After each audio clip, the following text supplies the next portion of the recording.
ಗುರುವಿನ ಪಾದಾರವಿಂದಗಳಿಗೆ ವಂದಿಸುತ್ತಾ ನಮಸ್ತೆ ಸ್ನೇಹಿತರೆ, ಹೇಗಿದ್ದೀರಾ? ಚೆನ್ನಾಗಿದ್ದೀರಾ? ನಾನು ಕೂಡ ಚೆನ್ನಾಗಿದ್ದೀನಿ. ಮತ್ತೊಮ್ಮೆ ಎಲ್ಲರಿಗೂ cook with Sai Keerthi YouTube ಚಾನಲ್ಗೆ ಸ್ವಾಗತ. ಸ್ನೇಹಿತರೆ, ಯಾವುದೇ ಮನುಷ್ಯನಾಗಿರಲಿ ಒಳ್ಳೆಯದಾಗಬೇಕು, ಒಳ್ಳೆ ಕೆಲಸ ಸಿಗಬೇಕು, ಒಳ್ಳೆಯ ಜೀವನ ಸಂಗಾತಿ ಸಿಗಬೇಕು, ಹಾಗೆ ವ್ಯಾಪಾರದಲ್ಲಿ ಲಾಭ ಆಗಬೇಕು, ಜೀವನದಲ್ಲಿ ನಮ್ಮಿಂದ ಏನಾದರೂ ಒಂದು ಸಾಧನೆ ಆಗಬೇಕು ಅನ್ನುವ ಪ್ರಯತ್ನವನ್ನು ನಿರಂತರವಾಗಿ ಪ್ರತಿಯೊಬ್ಬರು ನಾವು ಮಾಡ್ತಾನೆ ಇರ್ತೀವಿ. ಅದಕ್ಕೆ ತಕ್ಕ ಹಾಗೆ ಶ್ರಮ ಕೂಡ ಪಡ್ತಾ ಇರ್ತೀವಿ ಸ್ನೇಹಿತರೆ. ಆದರೆ ಕೆಲವೊಂದು ಸರಿ ಏನಾಗುತ್ತೆ ಅಂದರೆ, ನಮಗೆ ಗೊತ್ತಿಲ್ಲದ ಹಾಗೆ ಕೆಲವು ಅಡೆತಡೆಗಳಾಗಿರ್ಬೋದು, ಇಲ್ಲ ಯಾರದ್ದೋ ಕೆಟ್ಟ ದೃಷ್ಟಿ ಆಗಿರ್ಬೋದು, ಇಲ್ಲ ನಕಾರಾತ್ಮಕತೆ ಆಗಿರ್ಬೋದು, ಇಲ್ಲವೇ ಯಾರೋ ಹೊಟ್ಟೆ ಕಿಚ್ಚುಪಟ್ಟು ನಮ್ಮ ಮೇಲೆ ತಾಂತ್ರಿಕ ಪ್ರಯೋಗ ಅಂದರೆ ಮಾಟ ಮಂತ್ರಗಳ ಪ್ರಯೋಗವನ್ನು ಮಾಡಿದ್ದಾಗಿರ್ಬೋದು. ಇವೆಲ್ಲದೂ ಕೂಡ ಒಂದೊಂದು ಸರಿ ಸಮಯ ಸಂದರ್ಭಕ್ಕೆ ಸರಿಯಾಗಿ ಅಡೆತಡೆಗಳನ್ನು ಉಂಟು ಮಾಡೇ ಮಾಡುತ್ತೆ ಸ್ನೇಹಿತರೆ. ಇಲ್ಲ ಅಂತಲ್ಲ, ದುಷ್ಟಶಕ್ತಿಗಳ ಪ್ರಭಾವ ಕಡಿಮೆ ಸಮಯ ಇಲ್ಲ ಅಂತಲ್ಲ, ಆದರೆ ಆ ಸಮಯ ಅನುಭವಿಸಕ್ಕೆ ಸಾಧ್ಯ ಆಗೋದಿಲ್ಲ, ನಮ್ಮನ್ನು ನರಳಿಸಿ ಬಿಡುತ್ತೆ ಸ್ನೇಹಿತರೆ.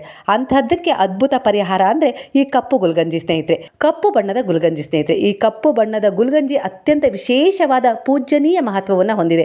ತಾಂತ್ರಿಕವಾಗಿ ಮಾಂತ್ರಿಕವಾಗಿ ಈ ಕಪ್ಪು ಗುಲ್ಗಂಜಿಯನ್ನು ಬಳಸ್ತಾರೆ. ಹಾಗೆ ಒಳ್ಳೆಯದಕ್ಕೂ ಕೂಡ, ಒಳ್ಳೆಯದನ್ನು ಪಡೆಯೋದಕ್ಕೂ ಕೂಡ ಈ ದೃಷ್ಟಿ ದೋಷಕ್ಕಾಗಿ, ಮಾಟ ಮಂತ್ರದ ದೋಷ ಆಗಿದೆ ಅದರ ಪರಿಹಾರಕ್ಕಾಗಿರ್ಬೋದು, ಇಲ್ಲ ಮಕ್ಕಳಿಗೆ ದೃಷ್ಟಿ ಆಗಿರ್ಬೋದು, ಇಲ್ಲ ದೊಡ್ಡವರಿಗೆ ದೃಷ್ಟಿ ಆಗಿರ್ಬೋದು, ಇಲ್ಲ ಅನಾರೋಗ್ಯ, ಸುಮ್ಮನೆ ಇದ್ದಕ್ಕಿದ್ದ ಹಾಗೆ ಚೆನ್ನಾಗಿದ್ದಾರೆ ಆದರೂ ಕೂಡ ಅನಾರೋಗ್ಯದ ಸಮಸ್ಯೆ ಅವರನ್ನು ಕಾಡ್ತಾ ಇದೆ, ನಕಾರಾತ್ಮಕತೆ ಅನ್ನೋದು ಆವರಿಸಿದೆ, ಮಾಟ ಮಂತ್ರದ ಪ್ರಯೋಗ ಆಗಿ ಏನೋ ದೆವ್ವ ಬಂದರಂಗೆ ಆಡ್ತಾ ಇದ್ದಾರೆ, ಈ ರೀತಿಯೆಲ್ಲ ಸಮಸ್ಯೆಗಳು, ಖಿನ್ನತೆಗೆ ಜಾರಿ, ಒತ್ತಡಕ್ಕೆ ಜಾರಿ, ಏನೋ ಒಂದು ರೀತಿಯ ನಕಾರಾತ್ಮಕತೆಗೆ ಒಳಗಾಗಿದ್ದಾರೆ ಅಂದರೆ ಖಂಡಿತ ಈ ಕಪ್ಪು ಗುಲ್ಗಂಜಿ ಸಹಾಯ ಮಾಡುತ್ತೆ ಸ್ನೇಹಿತರೆ. ಕೆಂಪು ಗುಲ್ಗಂಜಿಯನ್ನು ಮಹಾಲಕ್ಷ್ಮಿಯ ಪೂಜೆಗೆ ನಾವು ಬಳಸ್ತೀವಿ, ಲಕ್ಷ್ಮಿಯ ಅನುಗ್ರಹಕ್ಕಾಗಿ.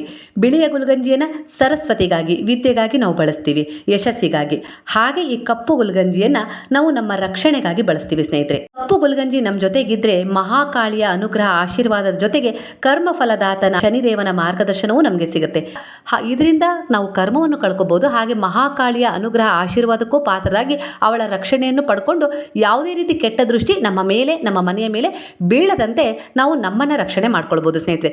ಇಲ್ಲಿ ನಾನು 7 ಕಪ್ಪು ಗುಲ್ಗಂಜಿಯನ್ನು ತಗೊಂಡಿದ್ದೀನಿ. ನಮ್ಮ ಮನೆಯಲ್ಲಿ ಯಾವುದೇ ರೀತಿ ವಾಸ್ತು ದೋಷ ಆಗಿರ್ಬೋದು, ಇಲ್ಲ ಯಾವುದೇ ರೀತಿಯ ಕೆಟ್ಟ ಜನರ ದೃಷ್ಟಿ ಆಗಿರ್ಬೋದು, ಇಲ್ಲ ಮಾಟ ಮಂತ್ರದ ಪ್ರಯೋಗ ನಮ್ಮ ಮೇಲೆ ಯಾರಾದರೂ ಮಾಡ್ತಾ ಇದ್ದಾರೆ ಅಂದರೆ ಖಂಡಿತ ಅದು ಯಾವುದೇ ರೀತಿ ನಮ್ಮ ಮನೆ ಒಳಗೆ ಪ್ರವೇಶ ಮಾಡಬಾರ್ದು, ನಮ್ಮನ್ನು ಯಾವುದೇ ರೀತಿ ನಕಾರಾತ್ಮಕತೆಗೆ ತಳ್ಳಬಾರ್ದು ಅನ್ನೋ ಒಂದೇ ಒಂದು ಉದ್ದೇಶದಿಂದ ರಕ್ಷಣೆಯಾಗಿ ಆ ಮಹಾಕಾಳಿಯ ಎದುರಿಗೆ ಇದನ್ನು ಅಮಾವಾಸ್ಯೆ ದಿನ ಇಟ್ಟು ನಾನು ಮಹಾಕಾಳಿಯನ್ನು ಪ್ರಾರ್ಥನೆಯನ್ನು ಮಾಡಿಕೊಂಡು ಇಲ್ಲಿ ಒಂದು ವಿಷಯವನ್ನು ಹೇಳಲಿಕ್ಕೆ ಇಷ್ಟಪಡ್ತೀನಿ. ಮಹಾಕಾಳಿ ಅಂದ ತಕ್ಷಣ ಹೆದರೋ ಅವಶ್ಯಕತೆ ಇಲ್ಲ. ಪಾರ್ವತಿಯ ಇನ್ನೊಂದು ಅವತಾರವೇ ಮಹಾಕಾಳಿ. ಮಹಾಕಾಳಿಯೂ ಕೂಡ ಪ್ರೇಮಮಯಿಯಾಗಿದ್ದಾಳೆ, ಕರುಣಾಮಯಿಯಾಗಿದ್ದಾಳೆ ಸ್ನೇಹಿತರೆ. ಅವಳ ಅನುಗ್ರಹ ಆಶೀರ್ವಾದಕ್ಕೆ ಪಾತ್ರರಾದರೆ ಖಂಡಿತ ಯಾವ ದುಷ್ಟ ಶಕ್ತಿಗಳೇ ಆಗಿರ್ಬೋದು, ದುಷ್ಟ ಜನರ ಪ್ರಭಾವವೇ ಆಗಿರ್ಬೋದು, ಕೆಟ್ಟ ದೃಷ್ಟಿಯೇ ಆಗಿರ್ಬೋದು ನಮ್ಮ ಮೇಲೆ ಬೀಳಲಿಕ್ಕೆ ಸಾಧ್ಯನೇ ಇಲ್ಲ. ಅದು ಬೀಳಬೇಕು ಅಂದರೆ ಆ ಮಹಾಕಾಳಿಯನ್ನು ದಾಟ್ಕೊಂಡೇ ಬರಬೇಕಾಗತ್ತೆ ಸ್ನೇಹಿತರೆ. ಆ ದೃಢವಾದ ನಂಬಿಕೆಯೊಂದಿಗೆ ಈ ಪರಿಹಾರವನ್ನು ಮಾಡ್ಕೊಳ್ಳಿ. ಅಮಾವಾಸ್ಯೆ ದಿನ ಮಾಡ್ಕೊಳ್ಬೇಕು ಈ ಪರಿಹಾರವನ್ನು, ಇಲ್ಲ ಅಂದರೆ ಗ್ರಹಣದ ಸಮಯದಲ್ಲಿ ಮಾಡ್ಕೊಳ್ಬೇಕು. ಗ್ರಹಣದ ಸಮಯದಲ್ಲಿ ನಮಗೆ ಒಳ್ಳೆಯದಾಗಬೇಕು, ನಮ್ಮ ಮನೆಗೆ ಒಳ್ಳೆಯದಾಗಬೇಕು, ಯಾವುದೇ ರೀತಿ ಕೆಟ್ಟ ದೃಷ್ಟಿ ಆಗಿರ್ಬೋದು, ಮಾಟ ಮಂತ್ರದ ಪ್ರಯೋಗ ನಮ್ಮ ಮೇಲೆ ಬೀಳದೆ ಇರಲಿ ಅಂತೇಳಿ ಮಹಾಕಾಳಿಯಲ್ಲಿ ಶನಿದೇವರಲ್ಲಿ ಪ್ರಾರ್ಥನೆಯನ್ನು ಮಾಡಿಕೊಂಡು ನಾವು ಗ್ರಹಣ ಎಷ್ಟೊತ್ತಿರುತ್ತಲ್ಲ ಆ ಸಮಯದಲ್ಲಿ ಈ ಗುಲಗಂಜಿಯನ್ನು ಶುದ್ಧೀಕರಣ ಮಾಡಿಕೊಂಡು ಕಪ್ಪು ಬಟ್ಟೆಯಲ್ಲಿ ಇಟ್ಕೊಂಡು ನಾವು ಒಂದು ಮಣೆ ಹಾಕೊಂಡು ಕೂತ್ಕೊಂಡು ದೇವರ ಕೋಣೆಯಲ್ಲಾಗಿರ್ಬೋದು, ಇಲ್ಲ ನಮ್ಮ ಮಧ್ಯ ರೂಮು ಅಂದರೆ ಟಿವಿ ಹಾಲಲ್ಲಾಗಿರ್ಬೋದು, ಮಧ್ಯದಲ್ಲಿ ಕೂತ್ಕೊಂಡು ಅಂದರೆ ಆ ಸ್ಥಾನವನ್ನು ಬ್ರಹ್ಮಸ್ಥಾನ ಅಂತಾರೆ, ಆ ಸ್ಥಾನದಲ್ಲಿ ಕೂತ್ಕೊಂಡು ಅದನ್ನು ಕೂಡ ಒಂದು ಚಿಕ್ಕ ಮಣೆ ಮೇಲೆ ಇಟ್ಕೊಂಡು ನಾವು ಕೂಡ ಒಂದು ಮಣೆ ಮೇಲೆ ಕೂತ್ಕೊಂಡು ಓಂ ಕ್ರೀಂ ಕ್ರೀಂ ಮಹಾಕಾಳಿ ದೇವಿಯೇ ನಮಃ ಅಂತ ಕೂಡ ಹೇಳ್ಕೊಬೋದು. ಇಲ್ಲ ಅಂದರೆ ಓಂ ಕ್ರೀಂ ಕ್ರೀಂ ಚಾಮುಂಡಾಯ ನಮಃ ಅಂತಲೂ ಹೇಳ್ಕೊಳ್ಬೋದು ಸ್ನೇಹಿತರೆ. ಎರಡೂ ಕೂಡ ಮಹಾಕಾಳಿಯ ನಾಮಜಪವೇ ಆಗಿರುತ್ತೆ. ಇದನ್ನು ನಾವು ಎಷ್ಟು ಸಾರಿ ಆಗುತ್ತೋ ಗ್ರಹಣ ಮುಗಿಯೋವರೆಗೂ ಹೇಳ್ಕೊಂಡ್ರೆ ತುಂಬ ಒಳ್ಳೆಯದು ಸ್ನೇಹಿತರೆ. ಅಂದರೆ ಬೆಳಗ್ಗೆ ಗ್ರಹಣ 9 ಗಂಟೆಗೆ ಶುರುವಾಗಿದೆ, 12 ಗಂಟೆಗೆ ಮುಗಿಯುತ್ತೆ ಅಂದರೆ ಆ ಸಮಯದಲ್ಲಿ ನಾವು ಸ್ನಾನ ಮಾಡಿಕೊಂಡು ಮಣೆ ಮೇಲೆ ಕೂತ್ಕೊಂಡು ಈ ರೀತಿ ನಾವು ಗುಲ್ಗಂಜಿಯನ್ನು ನಮ್ಮ ಎದುರಿಗೆ ಕಪ್ಪು ಬಟ್ಟೆಯಲ್ಲಿ ಒಂದು ಮಣೆ ಮೇಲೆ ಇಟ್ಕೊಂಡು ನಾವು ಕೂತ್ಕೊಂಡು ನಾವು ಮಹಾಕಾಳಿಯನ್ನು ಪ್ರಾರ್ಥನೆಯನ್ನು ಮಾಡ್ಕೊಳ್ಬೇಕು. ಅವಳು ನಮ್ಮ ತಾಯಿ ಅಲ್ವಾ, ಅವಳ ಹತ್ರ ನಮ್ಮ ಕಷ್ಟ ದುಃಖ ಸಮಸ್ಯೆಗಳನ್ನ ಎಲ್ಲವನ್ನ ಹೇಳ್ಕೊಳ್ಬೇಕು. ಹಾಗೆ ತಿಳಿಯದೋ ನಮ್ಮಿಂದ ಆದ ಕರ್ಮಗಳಿಗೂ ಕೂಡ ನಾವು ಅನೇಕ ರೀತಿಯ ಕಷ್ಟಗಳನ್ನು ಅನುಭವಿಸ್ತಾ ಇದೀವಿ ಅಂತಲೂ ಕೂಡ ಪಶ್ಚಾತ್ತಾಪ ಪಟ್ಟು ಕ್ಷಮೆಯನ್ನು ಯಾಚಿಸಿ, ಹಾಗೆ ನಮಗೆ ಯಾರೋ ಏನೋ ಕೆಟ್ಟದ್ದು ಮಾಡಿದ್ದಾರೆ ಅದಕ್ಕೋಸ್ಕರ ಎಲ್ಲ ಕೆಲಸದಲ್ಲೂ ಅಡೆತಡೆ ಆಗ್ತಾ ಇದೆ, ಹೀಗೆ ಅಡೆತಡೆ ಆಗ್ತಾ ಇದೆ, ನಮ್ಮ ಮೇಲೆ ಯಾರೋ ಕೆಟ್ಟ ದೃಷ್ಟಿಯನ್ನು ಬೀರಿದ್ದಾರೆ, ಆ ದೃಷ್ಟಿ ದೋಷ ನಿವಾರಣೆ ಆಗಬೇಕು ತಾಯಿ, ನೀನು ನಮ್ಮನ್ನು ರಕ್ಷಣೆ ಮಾಡಬೇಕು, ನಮ್ಮ ಮನೆ ಮೇಲೆ ನಮ್ಮ ಮೇಲೆ ಯಾವುದೇ ರೀತಿ ಜನರ ಕೆಟ್ಟ ದೃಷ್ಟಿ ಆಗಿರ್ಬೋದು, ಕೆಟ್ಟ ಶಕ್ತಿಗಳ ದುಷ್ಟ ಪ್ರಭಾವ ಬಿದ್ದಿದ್ರು ಅದನ್ನ ನಾಶ ಮಾಡಿ ನಮ್ಮನ್ನ ರಕ್ಷಣೆ ಮಾಡಮ್ಮ ತಾಯಿ, ನಾವು ನಿನ್ನ ಶರಣದಲ್ಲಿ ಬಂದಿದೀವಮ್ಮ, ನಮ್ಮನ್ನ ರಕ್ಷಣೆ ಮಾಡು ಅಂತೇಳಿ ಇಷ್ಟು ಪ್ರಾರ್ಥನೆಯನ್ನ ಮಾಡ್ಕೊಳ್ರಿ. ಇದೇ ಸಂಕಲ್ಪ ಸಾಕು. ನಮ್ಮ ಮನಸ್ಸಿನ ದೃಢ ನಿರ್ಧಾರವೇ ಒಂದು ಸಂಕಲ್ಪ ಸ್ನೇಹಿತರೆ. ಸಂಕಲ್ಪ ಅಂತೇಳಿ ಮತ್ತೆ ವಿಶೇಷವಾಗಿ ಅಕ್ಷತೆ ಹೂವು ಹಿಡಿದು ಮಾಡ್ಕೊಳ್ಬೇಕು ಅಂತ ಏನಿಲ್ಲ. ಈ ರೀತಿಯಾಗಿ ಮುಗ್ಧತೆಯಿಂದ ತಾಯಿಯನ್ನ ಮನಃಪೂರ್ವಕವಾಗಿ ನೆನೆದು ನಾವು ಸಂಕಲ್ಪವನ್ನ ಮಾಡಿಕೊಂಡು ನಾವು ಪ್ರಾರ್ಥನೆಯನ್ನ ಮಾಡಿಕೊಂಡು ಈ ರೀತಿಯಾಗಿ ಆ ತಾಯಿಯ ನಾಮ ಜಪವನ್ನ ನಾವು ಗ್ರಹಣದ ಸಮಯದಲ್ಲಿ ಮಾಡಿಕೊಂಡು, ನಮಗೆ ಪೂರ್ತಿ ಸಮಯ ಆಗೋದಿಲ್ಲ ಅಂದ್ರೆ ಒಂದು 20 ನಿಮಿಷ ಇಲ್ಲ 40 ನಿಮಿಷ ಇಲ್ಲ 1 ತಾಸಾದ್ರೂ ನೀವು ಜಪವನ್ನ ಮಾಡಿಕೊಂಡು ಅದನ್ನ ಅಭಿಮಂತ್ರಿಸಿ ನಾವು ಅದನ್ನ ಎತ್ತಿಟ್ಕೊಳ್ಬೇಕು. ಮತ್ತೆ ಕಪ್ಪು ಬಟ್ಟೆಯಲ್ಲಿ ಕಟ್ಟಿ ಅದನ್ನ ದೇವರ ಕೋಣೆಯಲ್ಲಿ ಇಟ್ಕೊಂಡ್ಬಿಡ್ಬೇಕು. 111 ಕಪ್ಪು ಗುಲ್ಗಂಜಿನ ಈ ರೀತಿ ಗ್ರಹಣದ ಸಮಯದಲ್ಲಿ ಅಭಿಮಂತ್ರಿತ ಮಾಡಿ ನಾವು ಎತ್ತಿಟ್ಕೊಂಡ್ಬಿಟ್ವಿ ಅಂದ್ರೆ ಈಗ ಗ್ರಹಣ ಬರಲಿಕ್ಕೆ ಇನ್ನೂ ಸಮಯ ಇದೆ ಅಲ್ವಾ. ಹಾಗಾಗಿ ಈಗ ಸದ್ಯದ ಪರಿಸ್ಥಿತಿಯಲ್ಲಿ ನಮ್ಮ ಸಮಸ್ಯೆಗಳನ್ನು ಬಗೆಹರಿಸ್ಕೊಳ್ಳಿಕ್ಕೆ ಅತ್ಯಂತ ವಿಶೇಷವಾದ ಅಮಾವಾಸ್ಯೆ ಬರ್ತಾ ಇದೆ, ಅದು ಶಿವರಾತ್ರಿ ಅಮಾವಾಸ್ಯೆ. ಸ್ನೇಹಿತರೆ, ನಾನು ಅಮಾವಾಸ್ಯೆ ಬಗ್ಗೆ ತುಂಬ ಹೇಳಿದ್ದೀನಿ ವಿಡಿಯೋಗಳಲ್ಲಿ. ಅಮಾವಾಸ್ಯೆ ಮತ್ತು ಹುಣ್ಣಿಮೆಗೆ ಅದರದ್ದೇ ಆದ ಶಕ್ತಿಯುತವಾದ ಊರ್ಜೆಗಳಿರ್ತವೆ. ಹಾಗಾಗಿ ಅಮಾವಾಸ್ಯೆ ಹುಣ್ಣಿಮೆ ದಿನ ನಾವು ಏನು ಒಳ್ಳೆ ಕೆಲಸ ಮಾಡ್ತೀವಲ್ವ ಅದು ಪರಿಣಾಮಕಾರಿ ರಿಸಲ್ಟನ್ನು ನಮ್ಮ ಜೀವನದ ಮೇಲೆ ಕೊಡುತ್ತೆ ಸ್ನೇಹಿತರೆ. ಹಾಗಾಗಿ ಅಮಾವಾಸ್ಯೆ ಬಂದಾಗ ಇಲ್ಲವೇ ಗ್ರಹಣ ಇದ್ದಾಗ ಈ ರೀತಿ ಕಪ್ಪು ಗುಲ್ಗಂಜಿಯನ್ನು ಶುದ್ಧೀಕರಣ ಮಾಡಿಕೊಂಡು ಅದನ್ನು ಈ ರೀತಿ ಮಹಾಕಾಳಿಯನ್ನು ನೆನೆದು ಮಹಾಕಾಳಿಯನ್ನು ಸ್ಮರಣೆ ಮಾಡ್ತಾ ಅಭಿಮಂತ್ರಿಸಿ ನಾವು ಎತ್ತಿಟ್ಕೊಂಡ್ಬಿಟ್ವಿ ಅಂದರೆ ಒಂದು 111 ಗುಲ್ಗಂಜಿ ಈ ರೀತಿಯಾಗಿ ಅಭಿಮಂತ್ರಿಸಿ ನಾವು ಅವಳ ರಕ್ಷಣೆಯನ್ನು ಅದರೊಳಗೆ ತುಂಬಿಸ್ಕೊಂಡು ಎತ್ತಿಟ್ಕೊಂಡ್ಬಿಟ್ವಿ ಅಂದರೆ ಇದನ್ನು ನಾವು ಎಲ್ಲ ರೀತಿಲೂ ನಮ್ಮ ಒಳಿತಿಗಾಗಿ ಉಪಯೋಗಿಸ್ಕೊಳ್ಬೋದು. ಅದರಲ್ಲಿ ಮೊದಲನೇದಾಗಿ ಇದರಲ್ಲಿ 7 ಕಪ್ಪು ಗುಲ್ಗಂಜಿಯನ್ನು ತಗೊಂಡು ಕಪ್ಪು ಬಟ್ಟೆಯಲ್ಲಿ ಹಾಕಿ ನಾನು ಇಲ್ಲಿ ತೋರಿಸಿದ್ದೇನಲ್ಲ ಅದೇ ರೀತಿ ನಮ್ಮ ಮನೆಯ ಮುಂಬಾಗಿಲಿಗೆ ಕಟ್ಟಬೇಕು. ಇದರಿಂದ ನಮ್ಮ ಮನೆ ಮೇಲೆ ಯಾವುದೇ ರೀತಿ ಕೆಟ್ಟ ಪರಿಣಾಮ, ಕೆಟ್ಟ ದೃಷ್ಟಿ, ಕೆಟ್ಟ ಜನರ ನಕಾರಾತ್ಮಕತೆಯ ಪರಿಣಾಮ ಬೀರೋದಿಲ್ಲ. ಇದರಿಂದ ಮನೆಯಲ್ಲಿ ಸದಾ ಶಾಂತಿ ಇರುತ್ತೆ. ಹಾಗೆ ನಮ್ಮ ಮಧ್ಯೆ ಸಾಮರಸ್ಯ ಉಂಟಾಗುತ್ತೆ. ನಮ್ಮ ಕುಟುಂಬದಲ್ಲಿ ಯಾರ್ಯಾರು ಇರ್ತೀವಲ್ವ, ಮಕ್ಕಳಾಗಿರ್ಬೋದು, ಗಂಡ ಆಗಿರ್ಬೋದು, ಹೆಂಡತಿ, ಅತ್ತೆ, ಮಾವ ಎಲ್ಲರ ಮಧ್ಯೆ ಒಂದು ಸಾಮರಸ್ಯ ಮೂಡುತ್ತೆ. ಯಾಕಂದ್ರೆ ಯಾರೋ ಬಂದು ನಮ್ಮ ಮನೆಗೆ ಬಂದು ಹೋಗ್ತಾ ಇದ್ದಾರೆ ಅಂದ್ರೆ ಏನೋ ಅವರು ನಕಾರಾತ್ಮಕತೆಯನ್ನು ತಂದು ಅತ್ತೆ ಮಾವನ ಹತ್ರ ಏನೋ ಹೇಳೋದು ಸೊಸೆ ಬಗ್ಗೆ, ಇಲ್ಲ ಸೊಸೆ ಹತ್ರ ಅತ್ತೆ ಮಾವನ ಬಗ್ಗೆ ಏನೋ ಹೇಳೋದು, ಗಂಡನ ಬಗ್ಗೆ ಹೇಳೋದು, ಹೆಂಡತಿ ಬಗ್ಗೆ ಹೇಳೋದು, ಈ ರೀತಿ ಮಾಡುವ ಆಲೋಚನೆ ಇಟ್ಕೊಂಡು ನಮ್ಮ ಮನೆಯ ಹೊಸಿಲನ್ನು ದಾಟಿರ್ತಾರೆ ಕೆಲವರು. ಆ ತಾಯಿ ಜಗನ್ಮಾತೆ ಅವರ ನಕಾರಾತ್ಮಕತೆಯ ಉದ್ದೇಶವನ್ನ ತಗ್ಗಿಸ್ತಾಳೆ ಸ್ನೇಹಿತರೆ. ಅವಳ ರಕ್ಷಣೆಯ ಶ್ರೀಚಕ್ರವನ್ನ ನಾವು ಅಭಿಮಂತ್ರಿಸಿ ನಮ್ಮ ಮನೆಯ ಮುಂಬಾಗಿಲಿಗೆ ಈ ರೀತಿಯಾಗಿ ಕಟ್ಕೊಂಡ್ವಿ ಅಂದ್ರೆ ಅವರ ನಕಾರಾತ್ಮಕತೆಯ ಪರಿಣಾಮ ನಮ್ಮ ಕುಟುಂಬದ ಮೇಲೆ ಯಾರ ಮೇಲೂ ಬೀರೋದಿಲ್ಲ. ಇದು ಮೊದಲನೇದಾಗಿ ಈ ರೀತಿಯಾಗಿ ರಕ್ಷಣೆ ಸಿಗತ್ತೆ. ಅವರು ಆ ಹೊಸಿಲನ್ನ ದಾಟೆ ಒಳಗೆ ಬರ್ಬೇಕಲ್ವಾ. ಯಾರೇ ಏನೇ ಕೆಟ್ಟ ಉದ್ದೇಶವನ್ನ ಇಟ್ಕೊಂಡು ನಮ್ಮ ಮನೆಯನ್ನ ಪ್ರವೇಶ ಮಾಡ್ತಾರೆ ಅಂದ್ರೆ ಅದನ್ನ ಆ ಮಹಾಕಾಳಿ ತಾಯಿ ಅಲ್ಲೇ ತಡಿತಾಳೆ, ಅವರ ಮನಸ್ಸನ್ನ ಪರಿವರ್ತನೆ ಕೊಡ್ತಾಳೆ.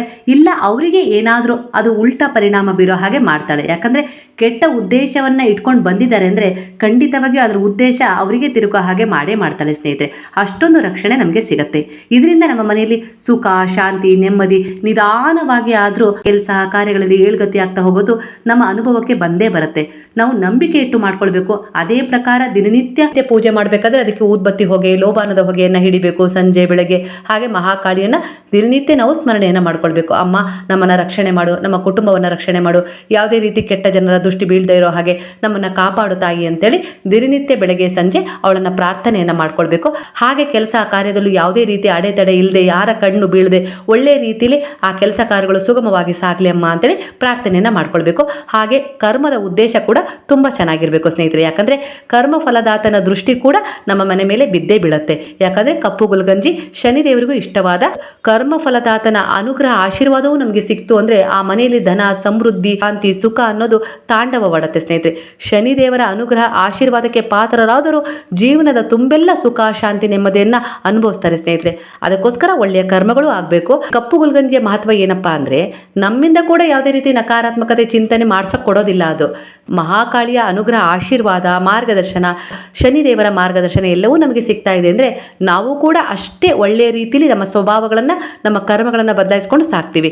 ಯಾಕಂದ್ರೆ ನಮ್ಮ ಮನೆಯಲ್ಲಿ ನಮ್ಮ ಮೇಲೆ ಎಲ್ಲಾ ನಕಾರಾತ್ಮಕತೆಯನ್ನ ದೂರ ಮಾಡಿ ನಮ್ಮಲ್ಲೂ ಕೂಡ ಸಕಾರಾತ್ಮಕ ಭಾವವನ್ನ ಆ ತಾಯಿ ಜಗನ್ಮಾತೆ, ಮಹಾಕಾಳಿ, ಶನಿದೇವರು ತುಂಬಿಸಿರ್ತಾರೆ ಸ್ನೇಹಿತರೆ. ಹಾಗಾಗಿ ನಮ್ಮಿಂದ ಕೂಡ ಯಾವುದೇ ರೀತಿ ತಪ್ಪುಗಳಾಗೋದಿಲ್ಲ, ಕೆಟ್ಟ ಕೆಲಸನೂ ಆಗೋದಿಲ್ಲ ಸ್ನೇಹಿತರೆ. ಆ ನಂಬಿಕೆ ನಮ್ಮಲ್ಲಿ ದೃಢವಾಗಿ ಬೆಳೆಸ್ಕೊಂಡಾಗ ಅದೇ ನಮಗೆ ಈ ಬ್ರಹ್ಮಾಂಡ ಒದಗಿಸಿಕೊಡುತ್ತೆ ಸ್ನೇಹಿತರೆ. ಪ್ರತಿಯೊಂದು ಪರಿಹಾರಕ್ಕೂ ತಂತ್ರಸಾರಕ್ಕೂ ಅದರದ್ದೇ ಆದ ಫಲ ಖಂಡಿತವಾಗಿ ಸಿಗುತ್ತೆ, ಅದರ ಮೇಲೆ ನಂಬಿಕೆ ಇಟ್ಟು ನಾವು ಮಾಡಿದಾಗ. ಈ ಕಪ್ಪು ಗುಲಗಂಜಿ ತಾಯಿ ಮಹಾಕಾಳಿಯ ಆಭೂಷಣವಾಗಿದೆ. ಇದನ್ನು ಅವಳು ನಿರಂತರವಾಗಿ ಧರಿಸ್ತಾಳೆ ಸ್ನೇಹಿತರೆ. ಹಾಗಾಗಿ ನಮಗೂ ಕೂಡ ಇದು ರಕ್ಷಣಾತ್ಮಕವಾದ ಪರಿಣಾಮವನ್ನು ಬೀರುತ್ತೆ, ನಂಬಿಕೆ ಇಟ್ಟು ಈ ಪರಿಹಾರವನ್ನು ಮಾಡಿಕೊಂಡಾಗ. ಹಾಗೆ ನಾವು ಯಾವುದೋ ಒಂದು ವ್ಯವಹಾರಕ್ಕೆ ಹೋಗ್ತಾ ಇದ್ದೀವಿ, ಖರೀದಿ ಆಗಿರ್ಬೋದು, ಇಲ್ಲವೇ ಏನೋ ಒಂದು ಸೈಟ್ ಖರೀದಿ ಆಗಿರ್ಬೋದು, ಇಲ್ಲವೇ ಒಂದು ಜಮೀನು ಖರೀದಿ ಆಗಿರ್ಬೋದು, ಇಲ್ಲ ಕೋರ್ಟು ಕಚೇರಿ ವಿಚಾರವಾಗಿರ್ಬೋದು, ಇಲ್ಲ ಒಂದು ಮಹತ್ತರವಾದ ವ್ಯವಹಾರದ ವಿಚಾರ ಆಗಿರ್ಬೋದು, ಇಲ್ಲ ಕೆಲಸ ಸಿಗಬೇಕು, ಗೌರ್ಮೆಂಟ್ ಅಪಾಯಿಂಟ್ ಆಗಬೇಕು ಅಂತೇಳಿ ಆದರೆ ಇಂಟರ್ವ್ಯೂಗಾಗಿರ್ಬೋದು, ನಾವು ನ್ಯಾಯಸಮ್ಮತವಾಗಿ ಹೋರಾಟ ಮಾಡ್ತಾ ಇದ್ವಿ, ಅದರಲ್ಲಿ ನಮ್ಗೆ ಯಾರೋ ಅನ್ಯಾಯ ಮಾಡ್ತಾ ಇದ್ದಾರೆ, ಮಾಟ ಮಂತ್ರದ ಪ್ರಯೋಗ ಮಾಡಿ ಅಡ್ಡಿ ಆತಂಕಗಳನ್ನು ಮಾಡ್ತಾ ಇದ್ದಾರೆ ಅಂದಾಗ ನಾವು ಏನು 111 ಕಪ್ಪು ಗುಲ್ಗಂಜಿಯನ್ನು ಅಭಿಮಂತ್ರಿಸಿ ದೇವರ ಕೋಣೆಯಲ್ಲಿ ಕಪ್ಪು ಬಟ್ಟೆಯಲ್ಲಿ ಕಟ್ಟಿರ್ತೀವಲ್ವ, ಅದರಲ್ಲಿ ಒಂದು ಗುಲ್ಗಂಜಿಯನ್ನು ನಾವು ತಗೊಂಡು ನಮ್ಮ ಜೊತೆ ಇಟ್ಕೊಂಡು ಹೋಗಬೇಕು. ಅಂಥ ವ್ಯವಹಾರಕ್ಕಾಗಿರ್ಬೋದು, ಇಲ್ಲ ದೂರ ಪ್ರಯಾಣಕ್ಕಾಗಿರ್ಬೋದು, ಇಲ್ಲ ಎಲ್ಲಿಗೆ ನಾವು ಒಂದು ವ್ಯವಹಾರದ ಉದ್ದೇಶವನ್ನು ಇಟ್ಕೊಂಡು ಹೋಗ್ತಾ ಇದೀವಿ ಅಂದಾಗ ಒಂದು ಕಪ್ಪು ಗುಲ್ಗಂಜಿಯನ್ನು ಮಹಾಕಾಳಿ ತಾಯಿ ಜಗನ್ಮಾತೆಯನ್ನು ನೆನೆದು, ಶನಿದೇವರನ್ನು ನೆನೆದು ನೀವು ನಮ್ಮ ಜೊತೆಗೆ ಇರಬೇಕು. ಯಾವುದೇ ರೀತಿ ಅನ್ಯಾಯ ಸಮಸ್ಯೆಗಳಾಗದೇ ಇರೋ ರೀತಿಯಲ್ಲಿ ಆ ಕೆಲಸದಲ್ಲಿ ನನಗೆ ಜಯ ಸಿಗಬೇಕು ಅಂತೇಳಿ ಪ್ರಾರ್ಥನೆಯನ್ನು ಮಾಡಿಕೊಂಡು ಅದನ್ನು ಒಂದು ಇಟ್ಕೊಂಡು ನಾವು ಹೋಗಿ ಆ ಜಾಗದಲ್ಲಿ ಎಲ್ಲಿ ನಾವು ವ್ಯವಹಾರಕ್ಕೆ ಹೋಗ್ತಾ ಇದೀವಲ್ವ ಆ ಜಾಗದಲ್ಲಿ ನಾವು ಅದನ್ನು ನಮ್ಮ ಬಲಭಾಗಕ್ಕೆ ಆ ಕಪ್ಪು ಗುಲ್ಗಂಜಿಯನ್ನು ಎಸ್ತು ಅಲ್ಲಿ ನಾವು ವ್ಯವಹಾರಕ್ಕೆ ಕೂತ್ಕೊಳ್ಬೇಕು. ತಾಯಿ ರಕ್ಷಣೆ ಮಾಡಮ್ಮ ಅಂತೇಳಿ ಖಂಡಿತ ಆ ವಿಚಾರದಲ್ಲಿ ನಮಗೆ ರಕ್ಷಣೆ ಸಿಗುತ್ತೆ. ಅಲ್ಲಿ ಯಾವುದೇ ರೀತಿ ಮೋಸ ಆಗೋದಿಲ್ಲ, ಯಾವುದೇ ರೀತಿ ನಕಾರಾತ್ಮಕತೆ ಆ ಸ್ಥಳ ಆಗಿರ್ಬೋದು, ಆ ಜನರಾಗಿರ್ಬೋದು ನಮ್ಮ ಮೇಲೆ ಬೀರೋದಿಲ್ಲ ಸ್ನೇಹಿತರೆ. ಅಲ್ಲಿ ಒಳ್ಳೆಯ ರೀತಿಯಲ್ಲಿ ವ್ಯವಹಾರ ಆಗೋದಿದ್ರೆ, ಯಾವುದೇ ರೀತಿ ವಂಚನೆ ಮಾಡುವ ಉದ್ದೇಶ ಅವರಿಗಿಲ್ಲ ಅಂದರೆ ಅಲ್ಲಿ ಖಂಡಿತವಾಗಿಯೂ ನಮಗೆ ಜಯ ಸಿಗುತ್ತೆ. ಅಲ್ಲಿ ಯಾವುದಾದ್ರೂ ಒಂದು ವಂಚನೆ ಆಗೋದಿತ್ತು ಅಂದರೆ ಆ ವ್ಯವಹಾರ ತಪ್ಪಿಸ್ತಾರೆ ಸ್ನೇಹಿತರೆ. ಅಷ್ಟೊಂದು ದೃಢವಾದ ನಂಬಿಕೆಯೊಂದಿಗೆ ಈ ಕೆಲಸವನ್ನು ಮಾಡ್ಕೊಳ್ಳಿ, ಖಂಡಿತ ಒಳ್ಳೆಯದಾಗುತ್ತೆ. ಯಾವುದೇ ರೀತಿ ಕೆಲಸಕ್ಕೆ ಹೋಗ್ತಾ ಇದ್ದೀವಿ, ಪದೇ ಪದೇ ಇಂಟರ್ವ್ಯೂಲ್ಲಿ ನಾವು ಫೇಲ್ ಆಗ್ತಾ ಇದ್ದೀವಿ ಅಂದರೆ ಅಂಥ ಸಂದರ್ಭದಲ್ಲೂ ಕೂಡ ನೀವು ಇದನ್ನು ಮಾಡ್ಕೊಳ್ಬೋದು.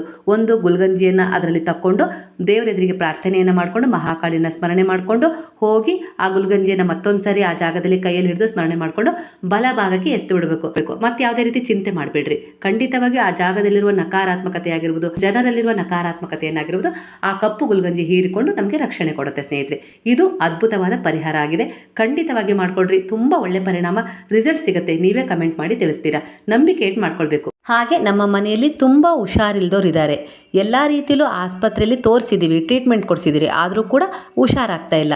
ಯಾವುದೋ ರೀತಿ ಮಾಟ ಮಂತ್ರದ ಪ್ರಯೋಗ ಅವ್ರ ಮೇಲೆ ನಡೆದಿದೆ ಅನುಮಾನ ನಿಮ್ಮಲ್ಲಿದ್ದರೆ ಖಂಡಿತವಾಗಿಯೂ ಈ ರೀತಿಯಾಗಿ ಕಪ್ಪು ಗುಲ್ಗಂಜಿಯನ್ನು ತಂದು 101 ಇಲ್ಲ 111 51 ಕಪ್ಪು ಗುಲ್ಗಂಜಿಯನ್ನು ತಂದು ಅದನ್ನು ಒಂದು ದಾರದಲ್ಲಿ ಪೋಣಿಸಿ ಅದನ್ನು ನೀವು ಅವರ ಕೊರಳಿಗೆ ಹಾಕಬೇಕು. ಆಗಾಗ ಅದು ಅವರ ಕೊರಳಿಂದ ತಕ್ಕೊಂಡು ಅವರು ಮಹಾಕಾಳಿಯ ಸ್ಮರಣೆಯನ್ನು ದಿನನಿತ್ಯ ಮಲಗೋದಕ್ಕಿಂತ ಮೊದಲು ಮಾಡಬೇಕು, ಬೆಳಗ್ಗೆ ಎದ್ದಾಗ ಮಾಡಬೇಕು. ಹಾಗೆ ಮಕ್ಕಳ ಮೇಲೂ ಕೂಡ ಕೆಟ್ಟ ದೃಷ್ಟಿ ಬೀಳಬಾರ್ದು ಅಂದರೆ ಅವರ ಕೊರಳಿಗೂ ಕೂಡ 11 ಕಪ್ಪು ದಾರದಲ್ಲಿ ಈ ಕಪ್ಪು ಗುಲ್ಗಂಜಿಯನ್ನು ಪೋಣಿಸಿ ಮಕ್ಕಳ ಕುತ್ತಿಗೆಗೆ ಕಟ್ಟಿದರೆ ರಕ್ಷಣೆ ಸಿಗುತ್ತೆ ಮಹಾಕಾಳಿಯದ್ದು ಸ್ನೇಹಿತರೆ. ಅವಳ ರಕ್ಷಣೆಯಲ್ಲಿ ನಮ್ಮ ಮಕ್ಕಳಿದ್ದಾರೆ ಅಂದರೆ ಖಂಡಿತವಾಗಿ ಯಾರದ್ದಾದರೂ ಕೆಟ್ಟ ದೃಷ್ಟಿ ಬೀಳಲಿಕ್ಕೆ ಸಾಧ್ಯನಾ?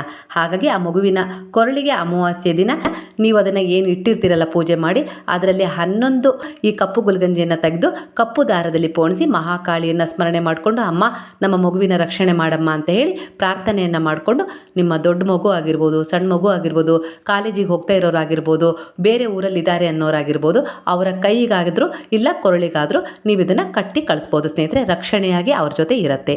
ಹಾಗೆ ಶತ್ರುಗಳ ಕಾಟ ಕೂಡ ತಗ್ಗತ್ತೆ ನಮ್ಮ ಈ ಕಪ್ಪು ಗುಲ್ಗಂಜಿ ನಮ್ಮ ಮನೆಯಲ್ಲಿ ದಿನನಿತ್ಯ ಪೂಜೆಗೊಂಡ್ರೆ ಸ್ನೇಹಿತರೆ. ನಾವೇನು ಅಭಿಮಂತ್ರಿಸಿ ಇಟ್ಕೊಂಡಿರ್ತೀವಲ್ವ ಅದಕ್ಕೆ ದಿನನಿತ್ಯ ಪೂಜೆ ಮಾಡಬೇಕಾದ್ರೆ, ನಮ್ಮ ಮನೆ ದೇವರನ್ನ ಪೂಜೆ ಮಾಡಬೇಕಾದ್ರೆ ಅದಕ್ಕೆ ಸ್ವಲ್ಪ ಧೂಪದ ಹೊಗೆಯನ್ನು ತೋರಿಸ್ತಾ ಇದ್ರೆ ಸಾಕು ಸ್ನೇಹಿತರೆ. ಹಾಗೆ ಪ್ರಾರ್ಥನೆಯನ್ನು ಮಾಡ್ಕೊಳ್ಬೇಕು ಮಹಾಕಾಳಿನ ನೆಂದು. ಆಗ ನಮ್ಮ ಮನೆ ಮೇಲಾಗಿರ್ಬೋದು, ನಮ್ಮ ಮೇಲಾಗಿರ್ಬೋದು ಯಾವುದೇ ರೀತಿ ಶತ್ರುಗಳ ಕಾಟ ಇರೋದಿಲ್ಲ ಸ್ನೇಹಿತರೆ. ಮನೆಯಲ್ಲೂ ಕೂಡ ಸಾಮರಸ್ಯ ಉಂಟಾಗತ್ತೆ, ನೆಮ್ಮದಿ ಇರುತ್ತೆ, ಶಾಂತಿ ಇರುತ್ತೆ, ಹಾಗೆ ಮಹಾಕಾಳಿಯ ರಕ್ಷಣೆ ಕೂಡ ಇರುತ್ತೆ ಸ್ನೇಹಿತರೆ. ಹಾಗಾಗಿ ಯಾವುದೇ ರೀತಿ ಕೆಟ್ಟ ಘಟನೆಗಳು ಘಟಿಸೋದಿಲ್ಲ ಮನೆಯಲ್ಲಿ. ನಂಬಿಕೆ ಇಟ್ಟು ದೃಢ ವಿಶ್ವಾಸದಿಂದ ಮಾಡಿಕೊಂಡ್ರೆ ಅದರದ್ದೇ ಆದ ಪರಿಣಾಮ ಖಂಡಿತವಾಗಿಯೂ ಬೀರುತ್ತೆ. ಅಪನಂಬಿಕೆಯಿಂದ ಸಂದೇಹದಿಂದ ಇದು ನಡೆಯುತ್ತಾ ಅಂತ ಹೇಳಿ ಯಾರಾದರೂ ಅಂದ್ಕೊಂಡ್ರೆ ಖಂಡಿತವಾಗಿಯೂ ಅದು ಅದೇ ರೀತಿ ಪರಿಣಾಮ ಬೀರುತ್ತೆ ಸ್ನೇಹಿತರೆ. ನಂಬಿಕೆಯೇ ಭಗವಂತ ಅಲ್ವಾ? ಹಾಗಾಗಿ ಮದುವೆ ಆದವರು ನಾವು ಕಟ್ಕೊಳ್ತೀವಿ ದೃಷ್ಟಿದೋಷಕ್ಕಾಗಿ ಅಂದರೆ ಕಟ್ಕೊಳ್ಬೋದು, ಇಲ್ಲ ಅಂತಲ್ಲ. ಆದರೆ ರಾತ್ರಿ ಮಲಗೋದಕ್ಕಿಂತ ಮೊದಲು ಅದನ್ನು ಎತ್ತಿಡಬೇಕು.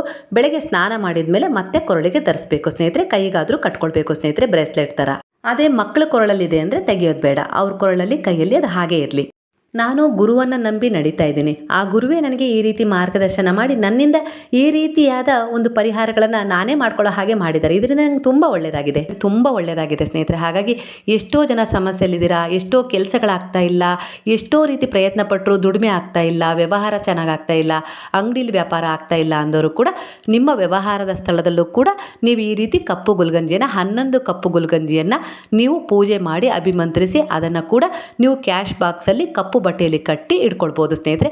ಹಾಗೆ ಅಂಗಡಿ ವ್ಯವಹಾರ ತುಂಬ ಚೆನ್ನಾಗಾಗಬೇಕು ಅಂದರೆ ನೀವು 51 ಕಪ್ಪು ಗುಲ್ಗಂಜಿಯನ್ನು ನೀವು ಅಂಗಡಿಯ ಬಾಗಿಲಿಗೆ ಕಟ್ಟಬೇಕಾಗತ್ತೆ ಸ್ನೇಹಿತರೆ. ಕಪ್ಪು ಬಟ್ಟೆಯಲ್ಲೇ ಕಟ್ಟಬೇಕಾಗತ್ತೆ. ಅಮಾವಾಸ್ಯೆ ದಿನ ಪೂಜೆ ಮಾಡಿ ಅಮಾವಾಸ್ಯೆ ದಿನವೇ ಕಟ್ಕೊಳ್ಳಿ, ತುಂಬ ಒಳ್ಳೆಯದಾಗತ್ತೆ.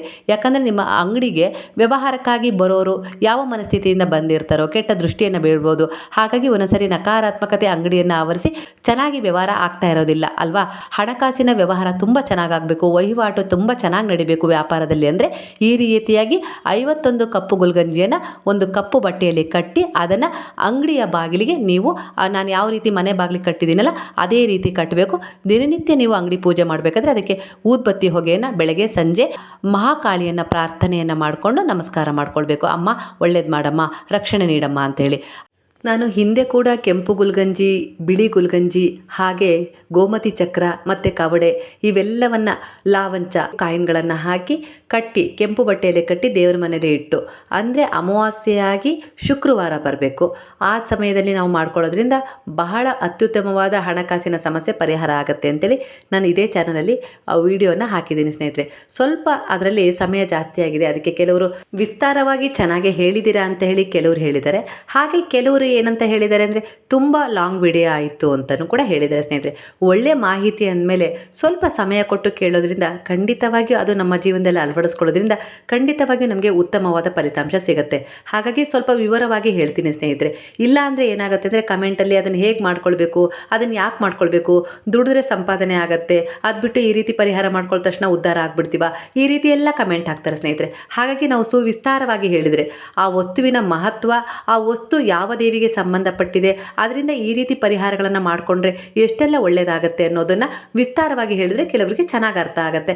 ಆಗ ಅದನ್ನು ಅವ್ರು ಮಾಡ್ಕೊಳ್ತಾರೆ ಅಲ್ವಾ. ನಾವು ಶ್ರಮಪಟ್ಟು ದುಡಿದ್ರೇ ಉದ್ಧಾರ ಆಗೋದಿಲ್ಲ ಅಂತಲ್ಲ, ಆದರೆ ಕೆಲವು ದೃಷ್ಟಿಗಳಾಗಿರ್ಬೋದು, ಅಡೆತಡೆಗಳಾಗಿರ್ಬೋದು, ಇಲ್ಲ ಯಾರೋ ಕೆಟ್ಟ ಪ್ರಭಾವವನ್ನು ನಮ್ಮ ಮೇಲೆ ಬೀರಿದ್ದಾಗಿರ್ಬೋದು, ಇಲ್ಲ ಗ್ರಹಗಳ ಪ್ರಭಾವ ಆಗಿರ್ಬೋದು, ಇಲ್ಲ ಅಂದರೆ ನಾವು ಯಾವುದೋ ಜನ್ಮದಲ್ಲಿ ಮಾಡಿದ ತಪ್ಪಿನ ಕರ್ಮಗಳ ಫಲವಾಗಿರ್ಬೋದು, ಒಂದಲ್ಲ ಒಂದು ರೀತಿಯಲ್ಲಿ ನಮ್ಮ ಉನ್ನತಿಯನ್ನು ತಡೀತಾ ಇರ್ತೇವೆ ಸ್ನೇಹಿತರೆ, ಅಡ್ಡಿ ಆತಂಕಗಳನ್ನು ಉಂಟು ಮಾಡ್ತಾ ಇರ್ತೇವೆ. ಈ ರೀತಿಯಾಗಿ ನಾವು ಪ್ರಕೃತಿ ದತ್ತವಾಗಿ ಸಿಗ್ತಾ ಇರುವ ಆ ಭಗವಂತನಿಗೆ ಇಷ್ಟವಾದ ವಸ್ತುಗಳನ್ನು ನಾವು ಬಳಸಿ ನಾವು ಅನೇಕ ರೀತಿಯ ಪರಿಹಾರಗಳನ್ನು ಮಾಡ್ಕೊಳ್ಳೋದ್ರಿಂದ ಖಂಡಿತವಾಗಿ ಉತ್ತಮವಾದ ರಿಸಲ್ಟ್ ಸಿಗುತ್ತೆ ಸ್ನೇಹಿತರೆ. ಹಾಗಾಗಿ ವಿಸ್ತಾರವಾಗಿ ಹೇಳಿದ್ದೀನಿ. ಗೋಮತಿ ಚಕ್ರದ ಬಗ್ಗೆ ಮಾಹಿತಿ ಕೊಡಿ ಅಂತೇಳಿ ತುಂಬ ಜನ ಕೇಳಿದ್ದೀರಾ. ಖಂಡಿತವಾಗಿ ಆ ಗೋಮತಿ ಚಕ್ರದ ಬಗ್ಗೆಯೂ ಕೂಡ ಮಾಹಿತಿ ಕೊಡ್ತೀನಿ ಸ್ನೇಹಿತರೆ. ಮಾಹಿತಿ ಇಷ್ಟವಾದರೆ ಒಂದು ಲೈಕ್ ಮಾಡಿ, ಹಾಗೆ ಶೇರ್ ಮಾಡಿ, ಇನ್ನೊಬ್ರಿಗೂ ಕೂಡ ಅದರಿಂದ ಉಪಯೋಗ ಆಗುತ್ತೆ ಸ್ನೇಹಿತರೆ. ನಮಸ್ತೆ, ಮತ್ತೊಂದು ಒಳ್ಳೆಯ ಮಾಹಿತಿಯೊಂದಿಗೆ ಬರ್ತೀನಿ.